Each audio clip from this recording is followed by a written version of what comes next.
तर 3074 प्राध्यापक जे भरायचे आहेत ती फाईल माझ्याकडून फायनान्स डिपार्टमेंटला गेलेली आहे. मंजुरीच्या शेवटच्या स्तरावर ती फाईल आहे.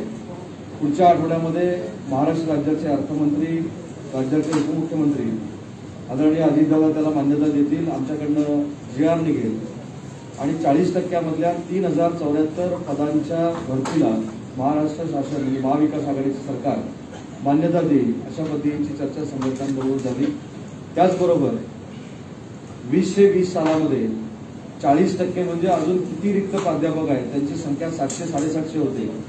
तर त्या 750 प्राध्यापकांच्या भरतीचा प्रस्ताव हायपॉवर कमिटीकडे 8 दिवसामध्ये नेण्याचा निर्णय आजच्या या बैठकीमध्ये घेण्यात आला. 2020 सालामध्ये एकूण प्राध्यापकांची रिक्त पदं किती आहेत त्याचा सर्वे देखील 2 महिन्यामध्ये करण्याचा निर्णय आजच्या बैठकीमध्ये करण्यात आलेला आहे. दुसरा मुद्दा होता तासिका तत्वावर काम करणारे प्राध्यापक. मागणी होती की त्यांचं मानधन वाढवून द्यावं. तासिका तत्वावरच्या काही मंडळींना तासिका तत्व बंद करून वेगळ्या पद्धतीचा पर्याय द्यावा अशा देखील त्यांच्या काही मागण्या होत्या, काही संघटनांच्या मागण्या होत्या. त्याच्यातली पहिली मागणी जी आहे की मानधन वाढवावं. त्याच्यामध्ये 1 तास जो धरला जायचा 60 मिनिटं धरला जायचं, परंतु UGCचा नियम असा आहे की 48 मिनिटंच धरली पाहिजे. त्याच्यामुळे 48 मिनिटाला 500 रुपयावरनं 615 रुपये एवढी आम्ही UG वाढ दिलेली आहे. प्रॅक्टिकलसाठी 150 रुपयावरनं 250 रुपये ही वाढ दिलेली आहे. PG साठी 600 750 रुपये आपण वाढ दिलेली आहे. प्रॅक्टिकलसाठी 250 वरनं 300 रुपये वाढ दिलेली आहे. शारीरिक शिक्षण आणि अन्य जे म्हणजे पदवी आणि व्यावसायिक अभ्यासक्रम आहेत त्याला देखील 600 वरनं 750 आणि 250 वरनं 300 आणि विधीसाठी देखील 600 वरनं 650 आणि 250 वरनं 300 अशी 25% जवळजवळ वाढ देण्याचा निर्णय हा या अगोदरच झालेला होता. त्याची अंमलबजावणी आम्ही आता 7-8 दिवसामध्ये करणार आहोत. त्याच्यातला महत्वाचा भाग आहे की CHBच्या प्राध्यापकांवर जो काय अन्याय होतो ही सगळ्याच संघटनांची मागणी आहे. तर त्याच्यासाठी हायर एज्युकेशनचे संचालक डॉक्टर मानेंच्या नेतृत्वाखाली एक समिती आम्ही आज गठीत केली. त्याच्यामध्ये संघटनांचे प्रतिनिधी असतील, 2 तज्ज्ञ असतील आणि आमचे जॉईंट डायरेक्टर हे त्याचे समन्वयक असतील. 90 दिवसाच्या आतमध्ये CHB असेल किंवा CHB सारखा अजून एक चांगला प्रकार काही आपण प्राध्यापकांच्या हितासाठी तयार करू शकतो का अशा पद्धतीचा प्रस्ताव या माने समितीनं शासनाकडे सादर करायचा आहे. तशा त्यांना कंडिशन आम्ही घातलेल्या आहेत आजच्या बैठकीमध्ये आणि तो अहवाल आल्यानंतर उर्वरित प्राध्यापकांसाठी नक्की काय करायचं हा निर्णय देखील शासन स्तरावर आम्ही घेणार आहोत. तिसरी मागणी होती की संवर्गनिहाय धोरण जाहीर करावं आणि भरती करावी. तर त्याबाबत मी स्पष्ट सांगितले की सध्याची भरती ही संवर्गनिहाय आपण करू शकत नाही, कारण त्याच्यामध्ये 5 डिपार्टमेंट येतात. त्याच्यामध्ये माझा विभाग आहे, सामाजिक न्याय आहे, OBC आहे आणि आदिवासी विभाग आहे. या सगळ्या मंत्री महोदयांच्या समवेत एक बैठक घेतली जाईल येत्या 15-20 दिवसामध्ये. त्यांच्या प्रिन्सिपल सेक्रेटरीबरोबर बैठक घेतली जाईल आणि तो अहवाल महाराष्ट्र राज्यांच्या मुख्यमंत्र्यांकडे आणि उपमुख्यमंत्र्यांकडे ठेवून संवर्गनिहाय आरक्षणानं भरती या संदर्भातला यथोचित जो काही निर्णय असेल तो त्यावेळी घेतला जाईल. ग्रंथपालांचा एक विषय होता की त्यांचे 121 पदभरतीला मान्यता द्यायची होती. इथे येतानाच मी 121 पदाच्या त्यांच्या भरतीला मान्यता देऊन मी इथं आलेलो आहे. एका संघटनेनं सांगितलं की विद्यापीठातील शिक्षकीय 659 पदं ती मान्य करायची होती, ती देखील मान्य करून आज मी पुण्यामध्ये आलेलो आहे.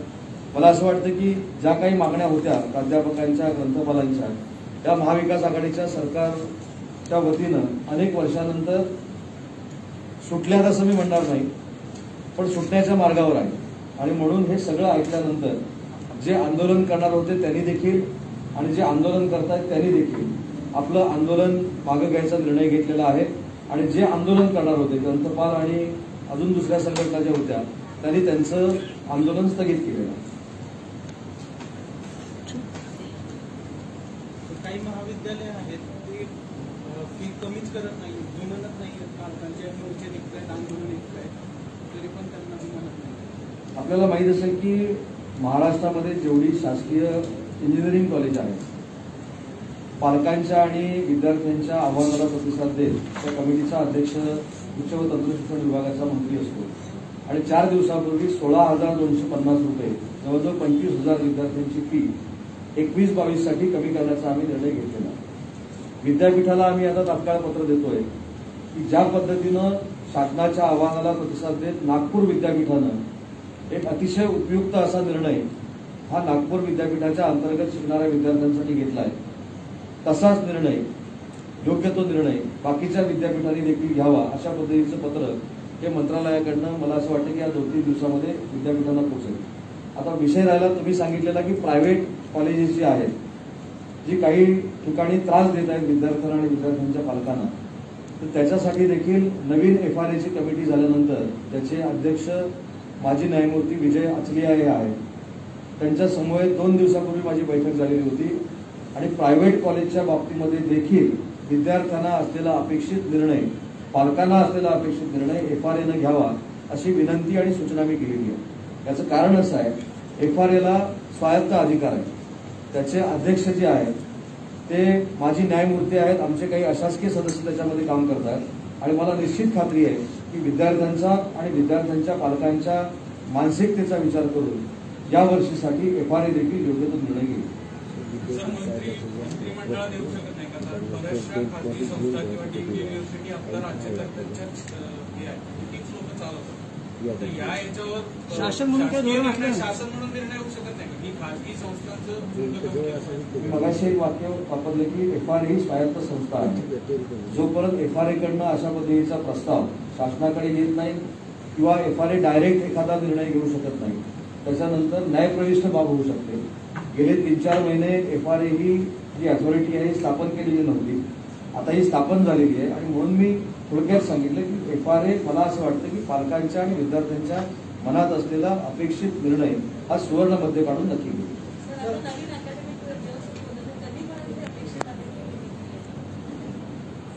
AICTनं कळवलेलं आहे की 1 सप्टेंबर ते 15 सप्टेंबरमध्ये अकॅडमिक इयर सुरू करावं आणि आमचा प्रयत्न फर्स्ट इयरच्या ज्या ऍडमिशन्स आहेत 12वीच्या निकालानंतरच्या त्या देखील लवकरात लवकर करण्याचा आहे. एक निर्णय तर आम्ही घेतलाय की प्रोफेशनल कोर्सेस जे आहेत त्याची CET जी आपल्याला द्यावीच लागते, त्याला ऑप्शन नाही आहे, ती CET जुलैच्या लास्ट वीकला किंवा ऑगस्टच्या फर्स्ट वीकला आम्ही घेणार आहोत. त्याचा निकाल देखील आम्ही त्वरित जाहीर करणार आहोत.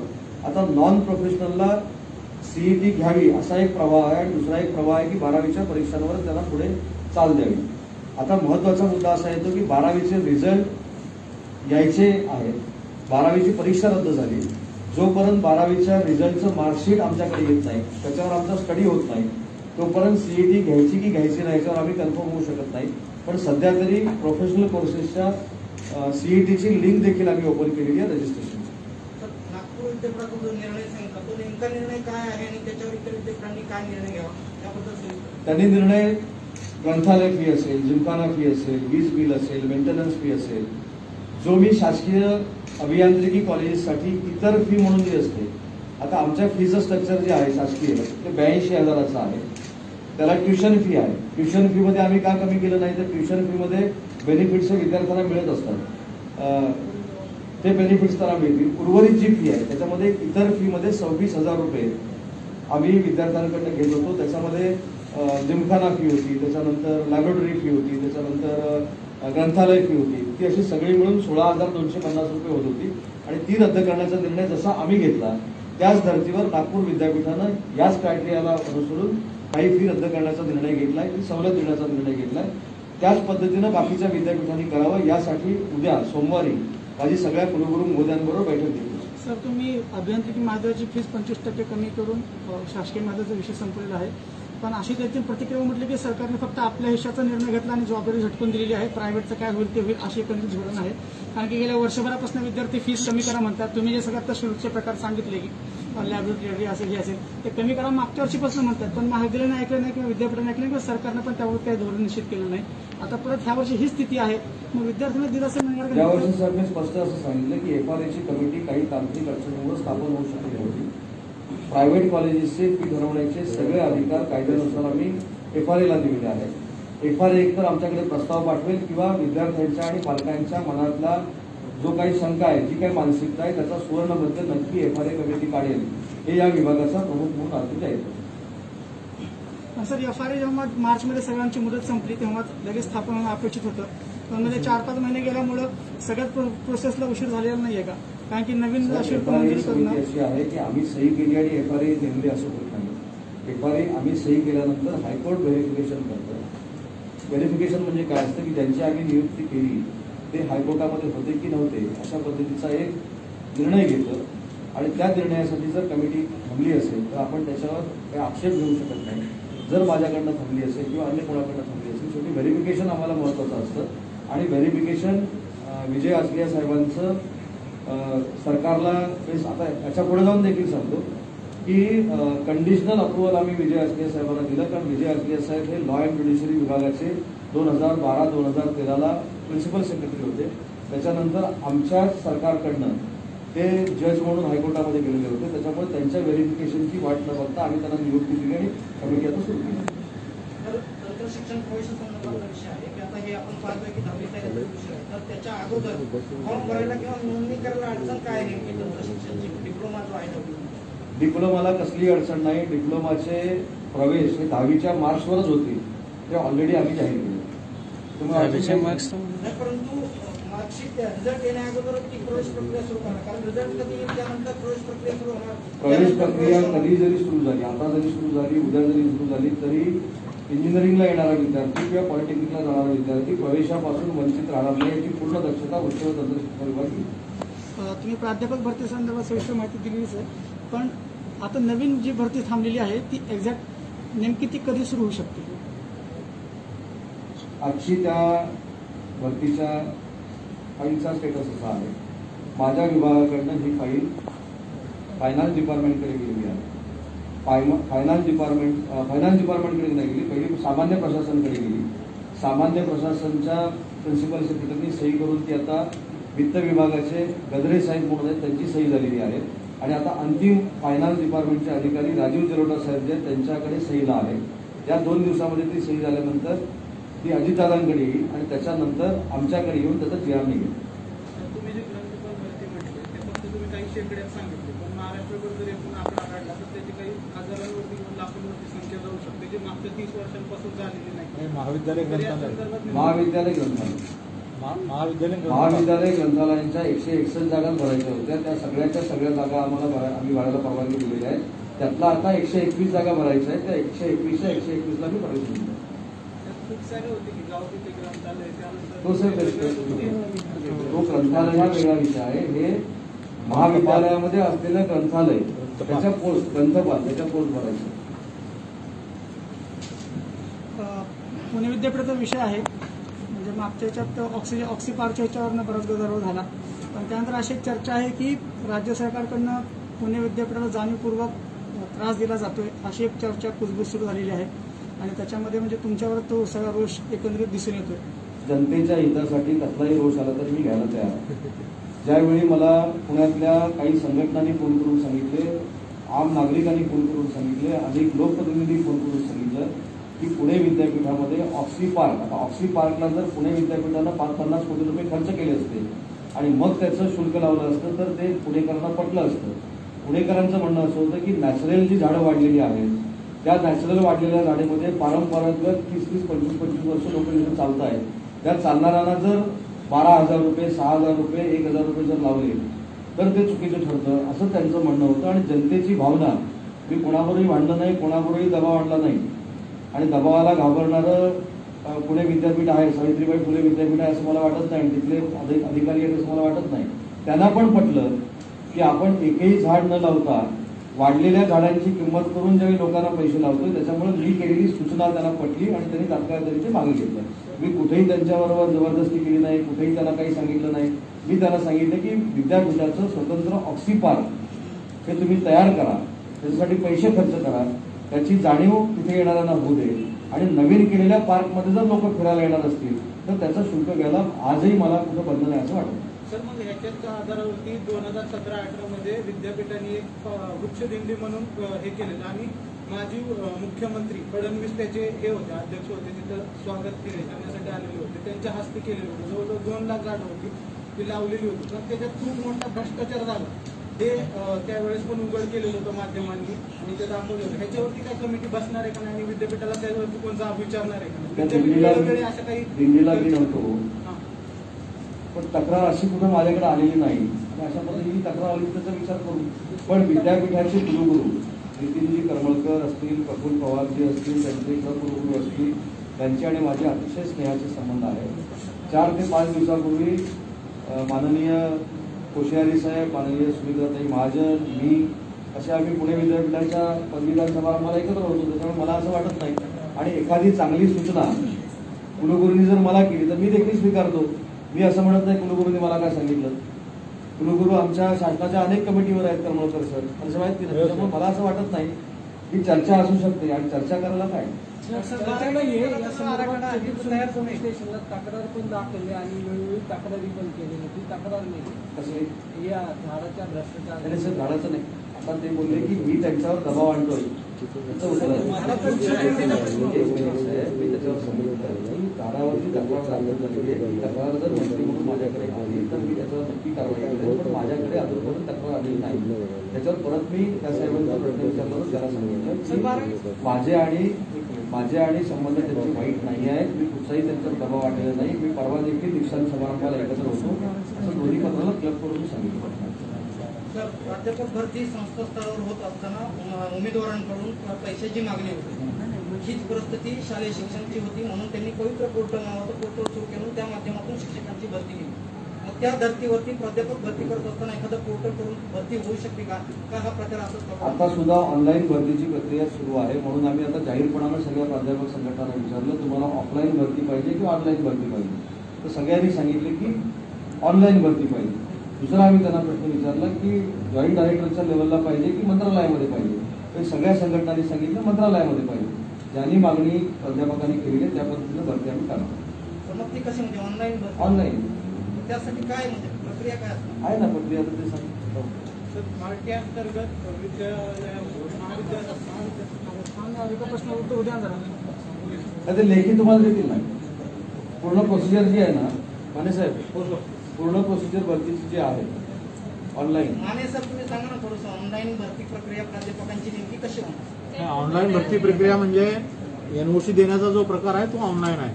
भरती सर ते कॉमनच आहे. नाही ऐका ना, युजीसीच्या निकषाप्रमाणे ज्या काही मार्गदर्शक सूचना केलेल्या असतात ते विद्यापीठात स्वायत्त आहेत. विद्यापीठाची सक्षम निवड समिती त्या ठिकाणी जाते आणि त्या पद्धतीनेच भरती प्रक्रिया पार पडते. सर, सेटनेट पीएचडी होऊन सुद्धा जर 35-40 लाख रुपये जर मागितले जात असतील ते जर सामान्य अशी तक्रार जर आली तर एफआयआर दाखल केला जाईल. सर, ते एफआयआर पुढे काही होत नाही. लोकांचं करिअर असतं, लोक येत नाही तक्रार. आपल्या माहितीसाठी सांगतो, नागपूरमध्ये मी फक्त व्यक्तीचा आणि पदाचा उल्लेख करत नाही. नागपूरला ज्यावेळी माझा जनता दरबार होता त्यावेळी एका अधिकाऱ्याच्या बाबतीमध्ये अशी तक्रार झाल्यानंतर पुढच्या 8 दिवसामध्ये त्याला सक्तीच्या रजेवर नाही तर मी ट्रान्सफर करून साईड पोस्टिंग केली. त्याच्यामुळे होत नाही अशातला माझं नाही. फक्त तक्रार एकदा झाली की त्याच्यामध्ये आम्ही पण फॉलोअप केला पाहिजे, ही जबाबदारी असते. आणि ही भरती मोठी असल्यामुळे असं त्याच्यामधनं काहीतरी चित्र निर्माण झालं तर नक्की कारवाई केल्या जाईल. सर, व्यक्ती म्हणून तुम्ही कारवाई करू शकता, मात्र एखादी संस्था म्हणून कारवाई काहीच होत नाही. कारण डोनेशन घेणारे अनेक कॉलेज आहेत, अनेक तक्रारी आलेल्या असतील, पण त्याच्या काय त्या संस्थांवरती कारवाई झालीच नाही ना पुढं काय. म्हणजे हे तर उघड चर्चा आहे की प्राध्यापक भरतीला 30-40 लाख रुपये घेतला. हे उघड चर्चा आहे. त्याच्यासाठी शासन म्हणून कधी धोरण पाहिजे ना सर, पारदर्शकता आली मी पाहिजे. सांगितलं ना, त्याच्यामध्ये अजून जाऊन पाहिजे तर माझ्या मी सांगेन की अजून पारदर्शकता कशी येईल यासाठी त्यांनी एक फॉर्म्युला तयार करावा. पण याच्या उपर जर संस्थेच्या बाबतीमध्ये पुरावा देऊन जर तक्रार दाखल केली तर त्याच्यावर 100% कारवाई करण्याची जबाबदारी मंत्री म्हणून मी घेईन. सिंहगड कॉलेजच्या किती तक्रारी आहेत, काय कारवाई होती? साहेब, सिंहगडच्या बाबतीमध्ये आपल्याला कदाचित त्या प्राध्यापकांनी सांगितलं नसेल. त्यांचं 2 वेळाचं जे पेमेंट झालं मध्ये आता या वर्षभरामध्ये जे प्राध्यापक माझ्याकडे आले मला भेटले त्यांचं मी काम केलं.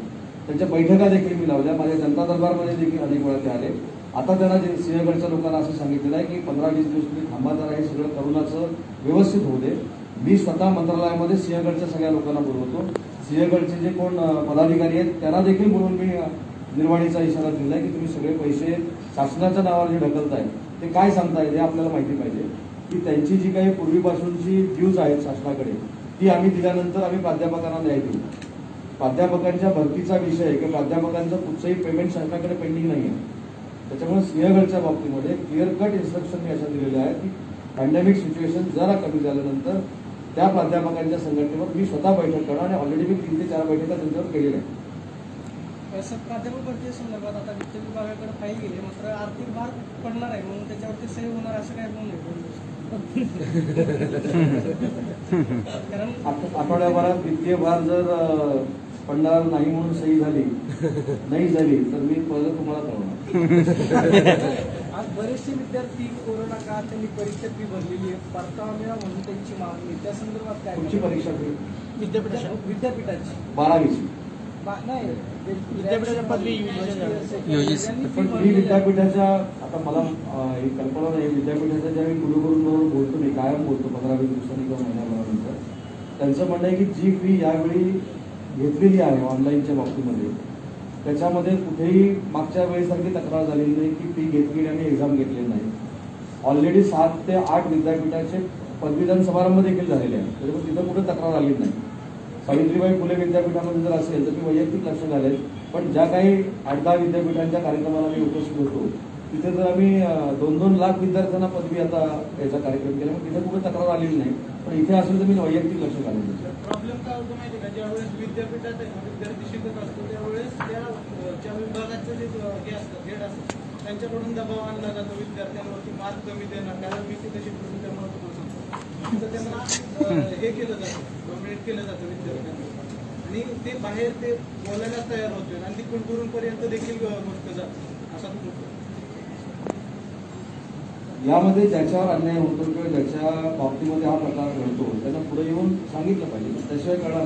मार्क शिक्षकांच्या हातात असतात, मार्क जर कमी झाले वाटते की शिक्षकांच्या हातामध्ये जसं मार्क असतात, प्राध्यापकांच्या हातामध्ये जसं मार्क असतात, तसं जाणीवपूर्वक मार्क दिले नाही तरी सुद्धा कायदा आहे. असं काय नाही की मार्क त्यांनी दबाव आणल्यामुळं एखाद्या विद्यार्थ्यानं काहीतरी करावं म्हणूनच मार्क्स पडणार आहे.